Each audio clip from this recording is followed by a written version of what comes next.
The highway was as empty as the stretch of desert that surrounded it. The only company I had was the rhythmic hum of my rig's engine and the dim glow of the dashboard lights. It was just past midnight, and I was headed down I-40, hauling a load of steel toward Albuquerque. I'd been a long-haul trucker for 22 years, but nothing had prepared me for what I was about to encounter that night. I'd always prided myself on my endurance, driving through the night without a break, pushing past exhaustion. But tonight, something felt different. A heavy sense of dread hung in the air, pressing against me like the weight of the load I was carrying. I chalked it up to fatigue and flicked on the radio, hoping for some static-filled country music to keep me awake. But all I got was silence. As the miles stretched on, my eyelids grew heavy. The desert seemed to stretch on forever, a black void on either side of the road. I hadn't seen another car or truck in hours. I checked the clock. 2:17 a.m.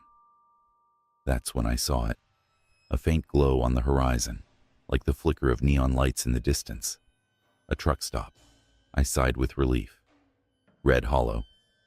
Truck stop, read the rusted old sign as I pulled in. The gas pumps looked ancient, the kind you'd expect to see in a roadside museum, and the building itself wasn't much better. Peeling paint and broken lights that flickered as if they were on their last legs. Still, a cup of coffee and a stretch would do me good. I parked the rig and stepped out. The air was cold, unusually cold for the desert, and the wind howled softly as I made my way inside. The bell above the door chimed as I entered. The place was empty, not just empty of customers, but empty of life. No cashier, no other truckers, no sounds of sizzling bacon from the kitchen, just the low hum of the refrigerator in the corner. There was an eerie stillness to the place, like it had been abandoned mid-shift. I walked up to the counter and knocked on it, hoping to get someone's attention.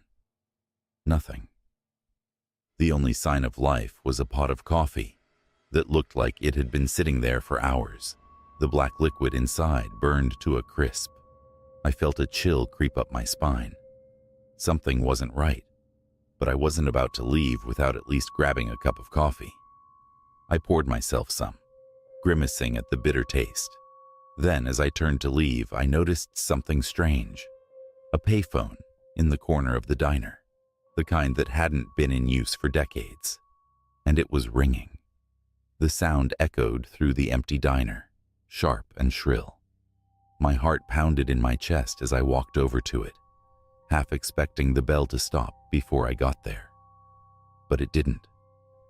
I hesitated for a moment, staring at the receiver before picking it up. Hello? At first there was silence, then a voice, a low, raspy whisper that barely made it through the static. Don't leave. I froze. My grip on the receiver tightened as the voice repeated the same words, this time more urgent. Don't leave. Not yet.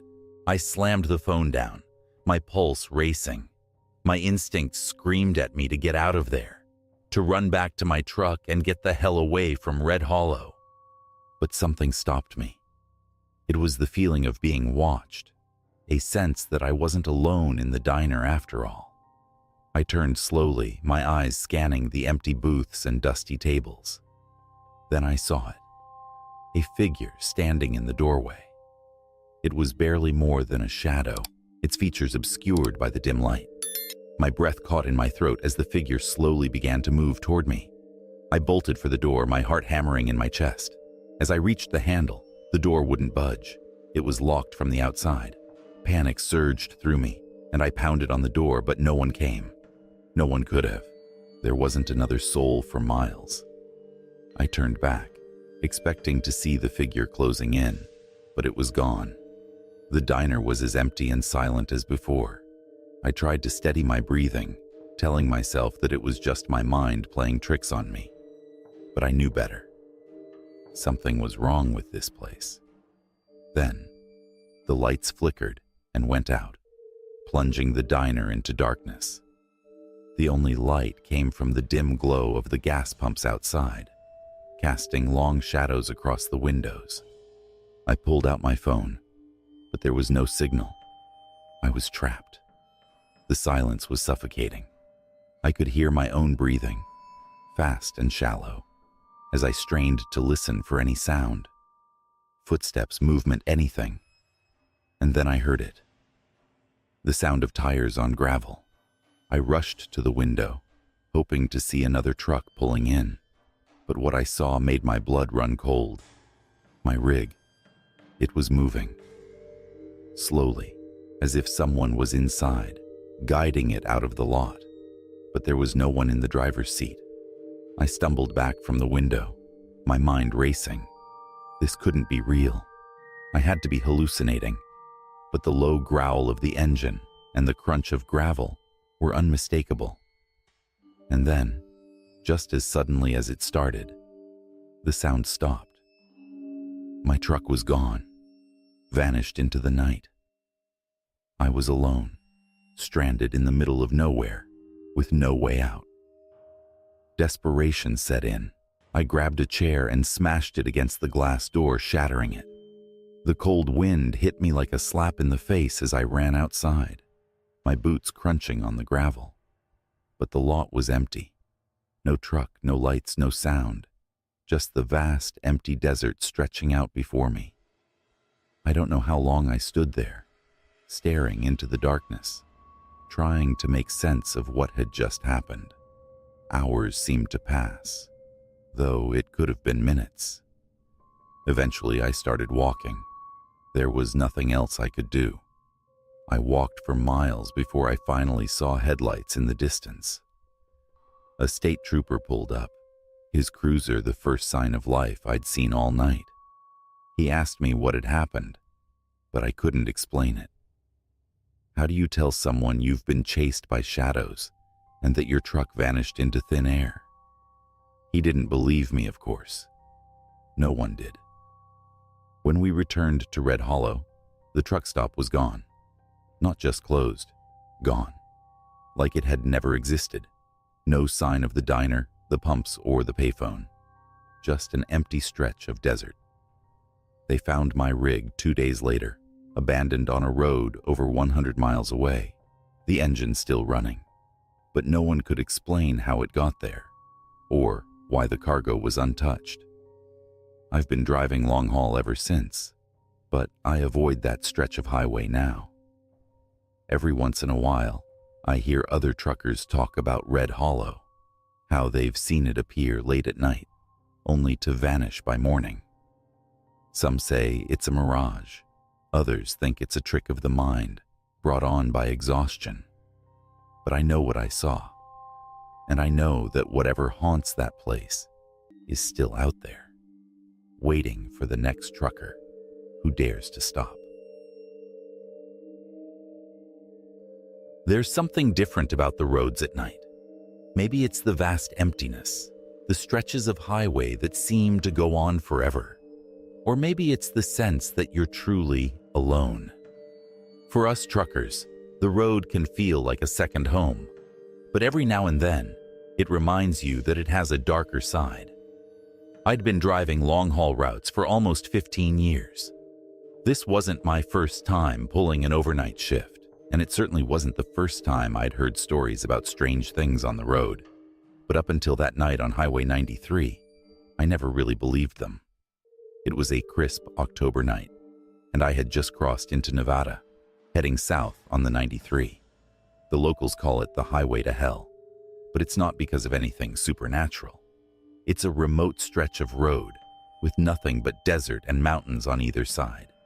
The kind of place where, if something goes wrong, you're on your own. No cell service, no gas stations for miles. Just you, your rig, and the darkness. I was hauling a load of electronics from Idaho to Las Vegas.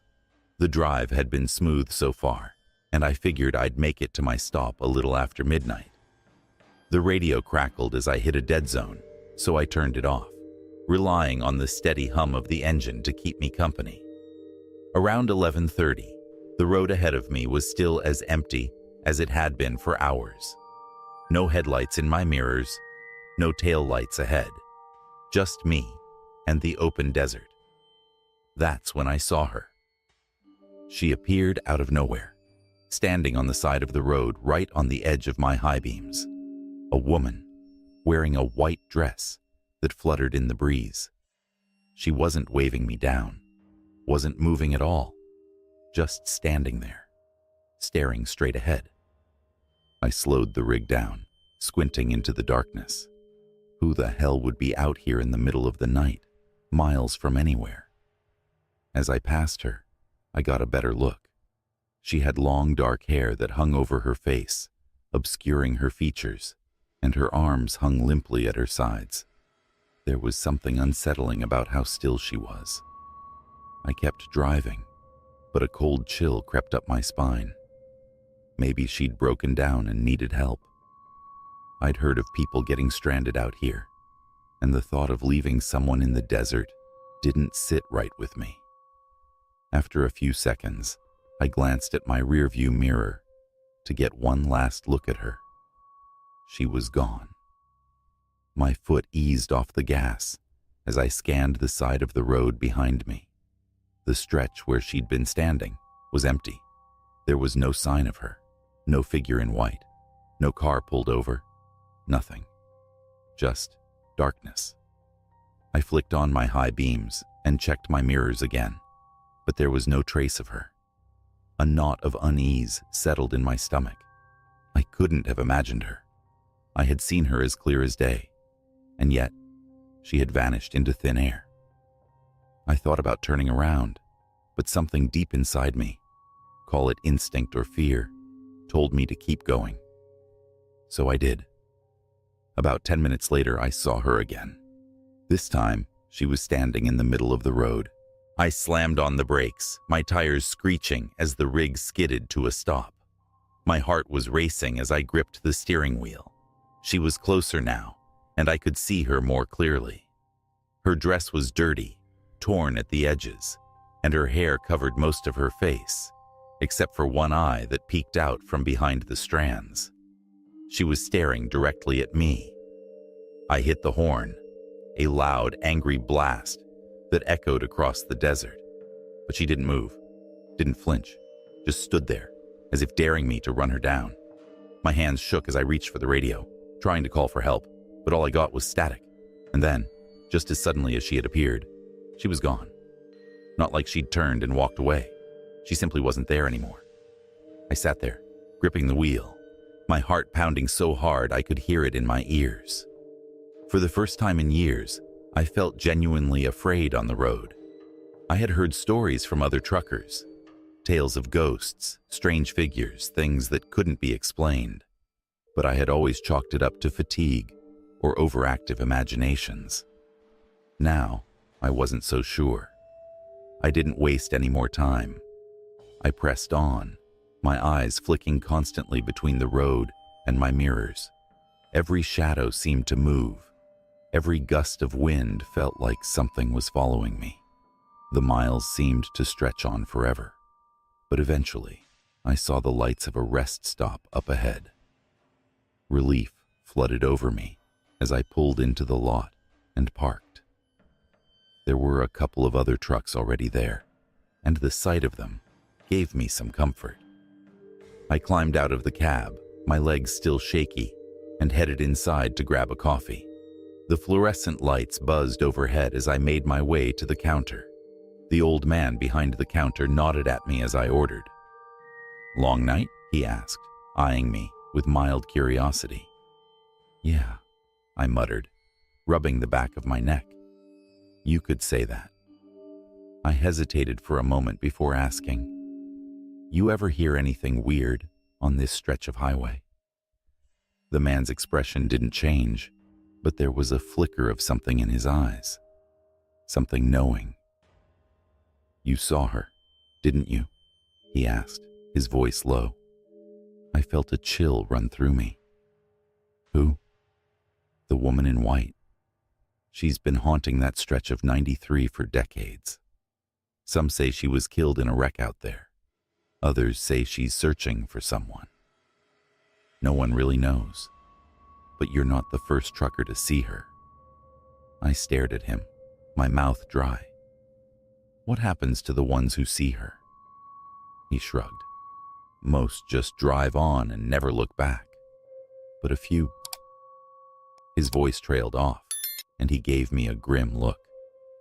A few don't make it to their next stop. I didn't say anything after that. I just took my coffee and headed back to my truck.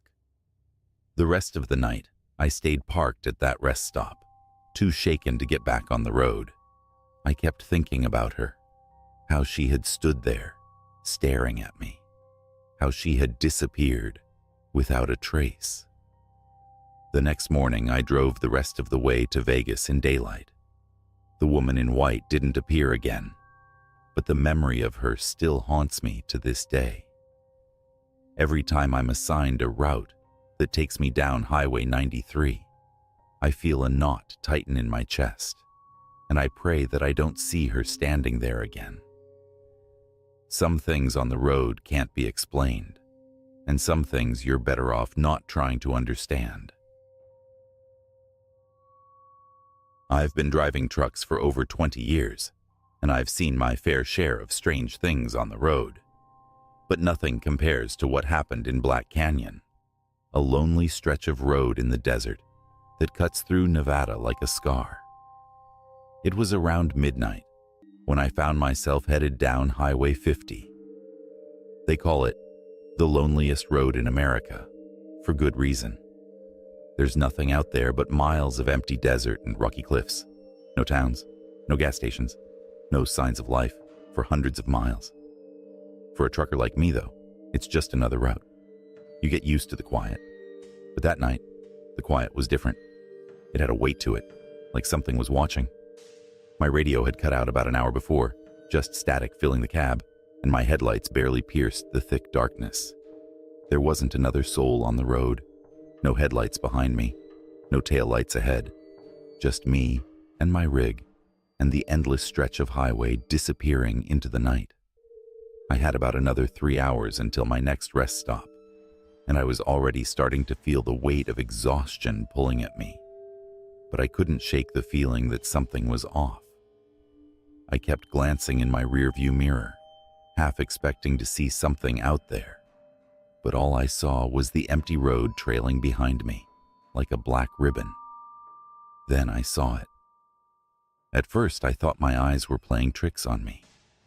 There, up ahead, was a figure standing in the middle of the road.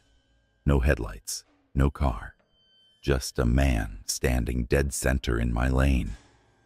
I slammed on the brakes, the screech of my tires cutting through the silence like a scream. My rig skidded to a stop just a few feet from him. I sat there for a second, my heart hammering in my chest, staring at the figure illuminated in my headlights. He was tall, dressed in an old, worn-out jacket and jeans. His face was pale, almost gray, and his eyes were wide open, but lifeless, like he was looking at me, but not really seeing me. I rolled down my window and yelled out, "You need help, buddy." But he didn't move, didn't react at all, just stood there, staring ahead. Uneasy, I grabbed my flashlight from the seat next to me and stepped out of the truck. The desert air was cold, much colder than it should have been for that time of year, and there wasn't a sound except the low rumble of my engine. As I approached him, I called out again, "Hey, are you okay?" No response. I shined my flashlight on his face, and that's when I noticed something that made my blood run cold. His skin. It wasn't just pale. It looked dry, cracked, like it had been baking in the sun for days. And his eyes. There was something wrong with them. They were completely glazed over, lifeless, like he wasn't really there. That's when he moved, but not like a person. It was a jerky, unnatural movement, his head snapping toward me in one quick motion. My heart skipped a beat as he slowly raised his arm and pointed down the road, further into the darkness. Instinct screamed at me to get back in the truck and leave. But there was something almost hypnotic about the way he pointed. Against my better judgment, I stepped back, following his gaze down the road. And that's when I saw the lights. Faint at first, just a dim glow on the horizon. But as they got closer, I realized it was another truck, a big rig, barreling down the road at full speed. Relief washed over me. Finally, another driver. But as the truck drew closer, my stomach dropped. There was something wrong with it. The headlights were flickering, like they were about to go out, and the truck itself, its paint was peeling, the metal rusted, like it had been abandoned in the desert for years. But it was moving, speeding straight toward me. I stumbled back toward my rig, my heart racing, as the phantom truck came closer. Its engine roared, but there was no driver behind the wheel, just an empty cab. I stood frozen, watching in disbelief as the truck blew past me, disappearing into the night. When I turned back to the figure in the road, he was gone. I didn't waste another second. I jumped back into my cab, slammed the door shut, and floored it, my tires spinning as I took off down the highway. My hands were shaking so bad I could barely keep them on the wheel. For miles, I drove in silence, the eerie quiet pressing down on me, my eyes constantly flicking to the mirrors, half expecting to see the phantom truck or the strange man reappear. But the road remained empty. Eventually, I reached a small truck stop on the edge of the desert. Shaken, I pulled in and parked, taking deep breaths to steady my nerves. The lights of the diner were a welcome sight, and I staggered inside, desperate for some coffee and the comfort of human company. The place was nearly empty, just a couple of old-timers sitting at the counter and the waitress behind the register. I sat down, still rattled, and ordered a coffee. The waitress, a middle-aged woman with tired eyes, poured me a cup and asked if I was all right. "Yeah," I said, though my voice didn't sound convincing. "Just had a weird run-in on the highway." She looked at me, her brow furrowing. "You didn't take 50 through Black Canyon, did you?" I nodded, and she exchanged a glance with one of the old men at the counter. "You're not the first driver to come through here, talking about seeing things on that stretch of road," she said, her voice low. "There's been stories for years. People say the place is cursed." "Cursed?" I scoffed, though the word sent a shiver down my spine. The old man at the counter turned toward me, his eyes narrowing. "Used to be a mining town out there decades ago. Whole place went under when the mines dried up. Folks say the last group that lived there never left. Some of them still walk the highway, looking for help." I stared at him, my coffee growing cold in my hands. I wanted to laugh it off, to tell them it was just my tired mind playing tricks on me. But deep down, I knew what I had seen, and no amount of logic could explain it away. I finished my coffee, thanked the waitress, and headed back to my truck. But the words of the old man stuck with me. As I climbed back into the cab, I made a silent vow to avoid that stretch of highway from now on. There are things on the road that can't be explained, things that defy reason and logic. And no matter how long you've been driving, the road has a way of reminding you that you're never really alone. I still drive long haul, and I've got plenty of miles under my belt since that night. But every now and then, when I'm passing through an empty stretch of desert, I'll catch a glimpse of something in the distance, a flicker of headlights, a figure standing just out of sight, and I can't help but wonder if Black Canyon is still out there, waiting. I've spent more nights on the open road than I care to count, and for the most part, it's a lonely but predictable life. Trucking isn't glamorous. It's long hours, bad coffee, and miles of empty highways. But every once in a while, something happens that shakes even the most hardened driver. This is one of those stories. It was late October, The kind of night when the cold wind bites through your jacket and the sky is just a blanket of black. I was hauling a load of canned goods from Chicago to Dallas, making good time down a lonely stretch of Route 13, a highway I usually avoided. Not for any particular reason, other than it wasn't the fastest route. But that night, something drew me there. Maybe it was a gut feeling, maybe just wanting to avoid traffic. Whatever the reason, I'd regret that decision. The route runs through some of the most desolate parts of Missouri. Just miles of fields, dense forests, and the occasional abandoned farmhouse. There's no cell phone service for hours, and the towns you pass through feel like relics of a forgotten time. It was around midnight when I first noticed the fog. It rolled in quickly, thick and unnatural, swallowing the road ahead of me.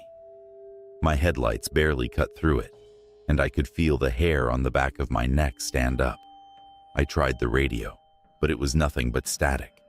The CB wasn't much better. All I could hear were faint crackles, the occasional word breaking through, but nothing I could make sense of. I flicked it off, focusing on the road ahead, my knuckles white on the steering wheel. Then, out of nowhere, the engine stuttered. The dashboard lights flickered, and the rig jerked forward before settling again. My heart pounded in my chest, but the engine caught itself, and I kept driving, telling myself it was just the fog, messing with the electronics. 5 minutes later, I saw something on the side of the road. At first, I thought it was just another trucker, maybe a breakdown. But as I got closer, I realized it wasn't a vehicle. It was a man, walking along the highway, his head down, dressed in an old leather jacket. No flashlight, no reflective vest, just a lone figure stumbling through the fog. I slowed down, rolling my window halfway down. "Hey, you need a ride?" He didn't respond, didn't even turn his head, just kept walking. Something about the way he moved was unsettling, like he was walking but not really going anywhere.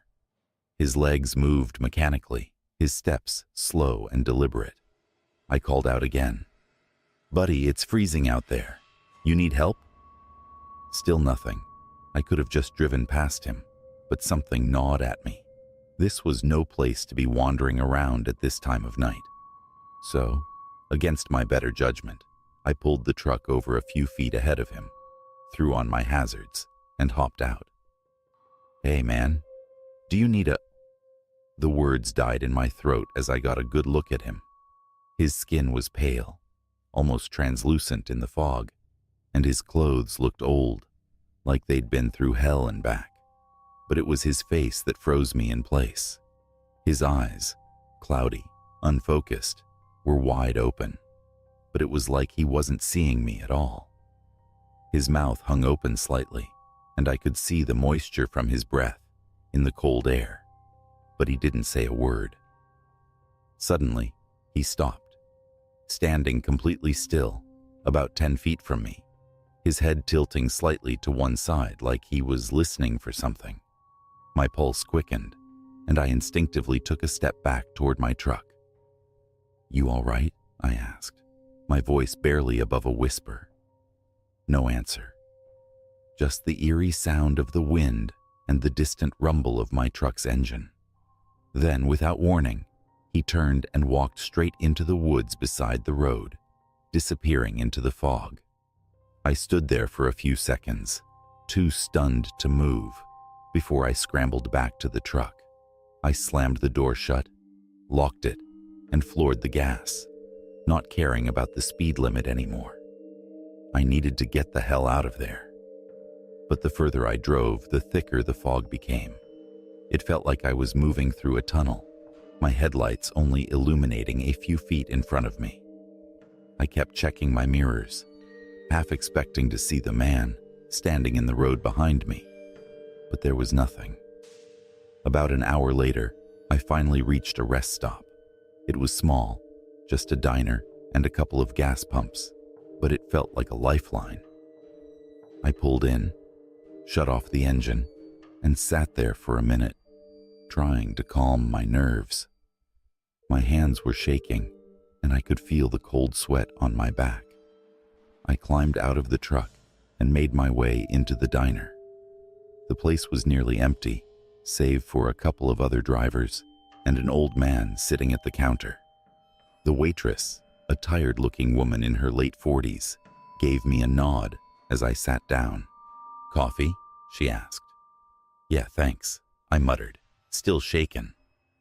As she poured the coffee, I glanced around the room, noticing a faded map of the local area on the wall. Route 13 cut through it like a scar, the towns along the way marked with tiny black dots. My eyes drifted to a spot near where I'd seen the man, an old town called Sable Grove, now abandoned. I took a sip of the coffee, then asked, "You know anything about Sable Grove?" The waitress's expression changed. She exchanged a quick glance with the old man at the counter before answering. "Why?" I hesitated, then told her about the man I'd seen on the road. Her face paled.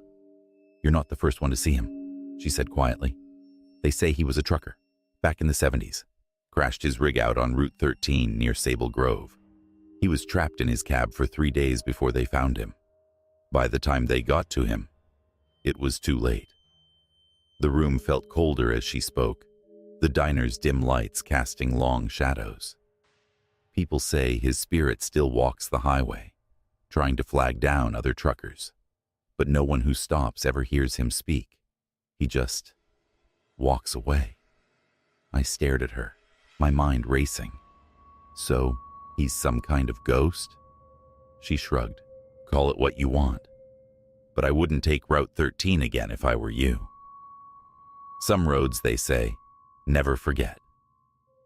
I left the diner an hour later, feeling like I'd stepped out of another world. As I climbed back into my truck and started the engine, I couldn't shake the feeling that the man was still out there, wandering the highway, waiting for his next ride. I haven't taken Route 13 since. I've been driving trucks for almost 30 years, seen every corner of this country, from the scorching deserts of Arizona to the snow-covered highways of Alaska. And after all that time, I thought I'd seen it all, until the night I took a job that changed my life forever. It was a Thursday night, and I was sitting in a dingy truck stop outside of Cheyenne, Wyoming, sipping my 4th cup of terrible coffee. Dispatch had just called with a last-minute job. A load of steel needed to be hauled from Denver to Salt Lake City, through Devil's Pass. It was late, and the weather report wasn't looking good, but the money was too good to pass up. Now, if you're not from these parts, you probably haven't heard of Devil's Pass. It's a stretch of highway that winds through the Rocky Mountains, treacherous even in good weather.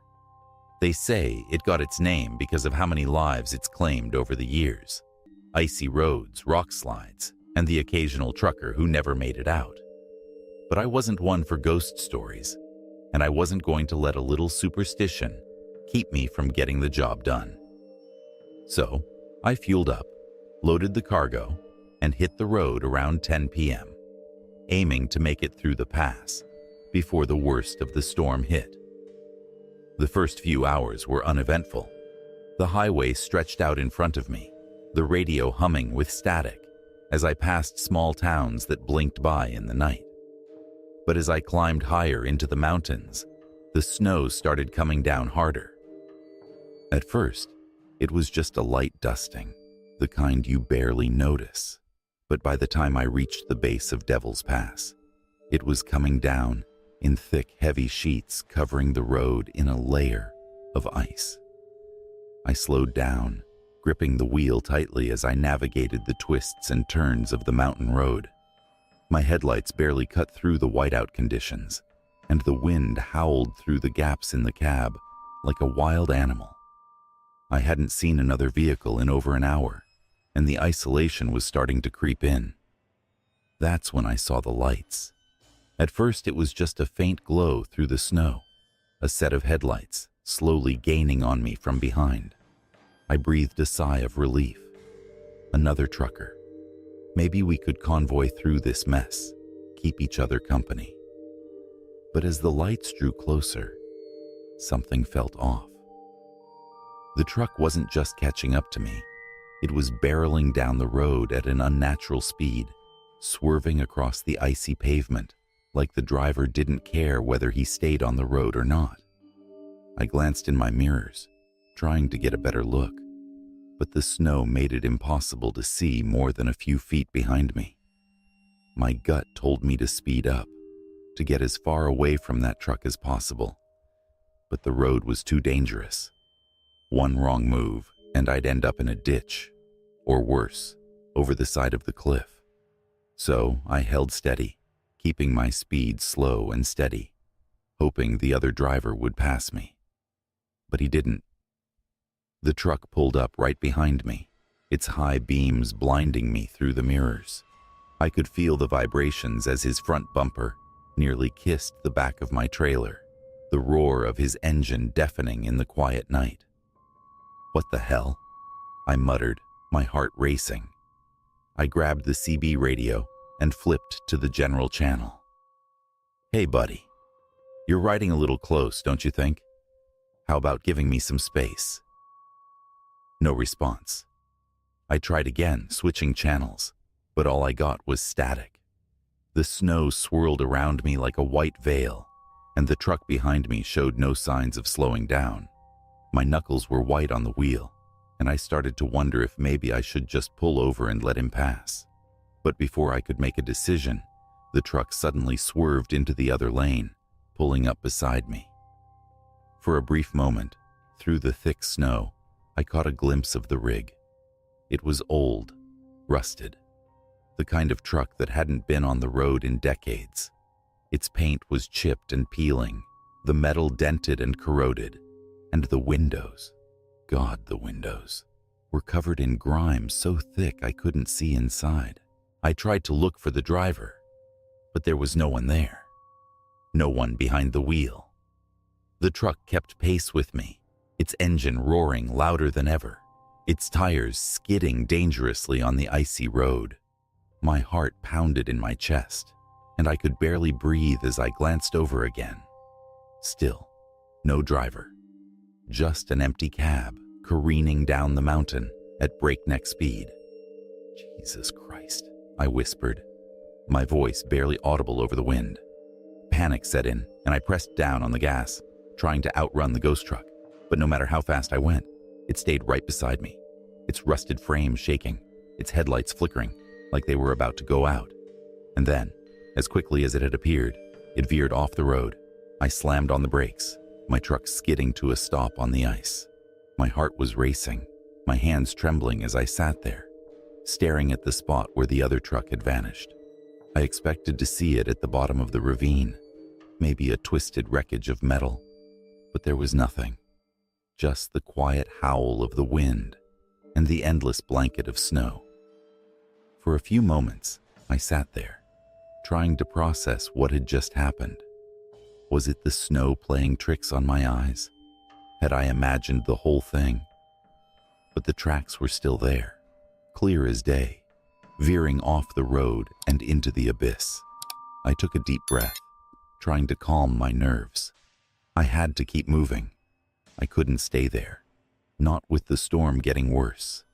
So I eased the truck back into gear, carefully navigating the winding road as I made my way through the pass. By the time I reached the other side, the storm had let up and the sky had started to clear. I pulled into the nearest truck stop, exhausted and rattled, my hands still shaking as I parked the rig. Inside the small, dimly lit diner, I ordered a coffee, my mind still racing with what I'd seen. As I sipped my drink, I overheard a couple of older truckers talking at the counter. One of them mentioned Devil's Pass. "Crazy stretch of road, ain't it?" one of them said. "You hear about that old rig that went off the side back in the 80s? They say the driver lost control in a snowstorm, took a dive right over the cliff. Never found the body, though." I froze, my coffee halfway to my lips. "What do you mean they never found the body?" I asked, my voice shaking. The trucker turned to me, his eyes narrowing. "Yeah, that's the story. Rig was totaled, but no sign of the driver. Some folks say he's still out there, trying to finish his last haul. I didn't say anything after that, just nodded, paid my bill, and left the diner. As I climbed back into my truck, the words echoed in my head, still out there, trying to finish his last haul. I haven't taken Devil's Pass since that night, and I don't plan to. There are things on the road that defy explanation, things that make even the most seasoned trucker think twice about where they drive. Some roads, once they take a life, don't let go. And sometimes, neither do the drivers.